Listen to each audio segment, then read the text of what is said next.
Le projet que je présente pour cette édition de chronique s'appelle Veille Infinie.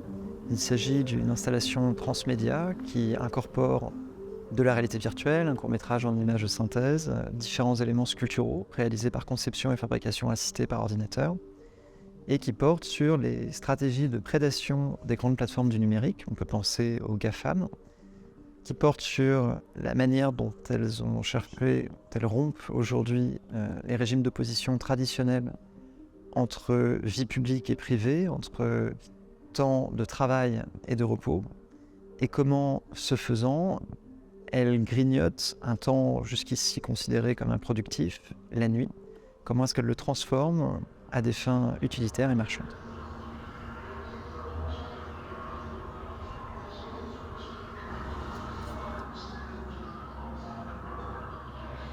Les technosciences ont bouleversé nos vies, les manières de produire des connaissances, de les mettre en circulation, de les partager ont été transformées par le numérique. Les expériences esthétiques que nous pouvons faire aujourd'hui ont également été transformées par les dispositifs d'immersion, les différentes techniques de projection disponibles, la possibilité de réaliser des relevés tridimensionnels du monde qui nous entoure. Et puis aussi, la fabrique et la mise en circulation des opinions ont été transformées par les technologies numériques. Donc ce que nous vivons aujourd'hui, c'est une transition à la fois épistémologique, politique et sensible.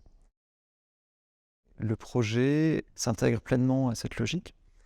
La modernité a conféré aux artistes le rôle d'anticipateurs des changements sociétaux et malgré la fin des avant-gardes, on reste aujourd'hui dans une perspective qui, je crois, en tout cas pour certains et certaines d'entre nous, reste similaire de ce point de vue. Et c'est la raison pour laquelle j'avais à cœur d'entamer ce projet. Je me suis toujours intéressé aux transformations anthropologiques provoquées par les technosciences contemporaines.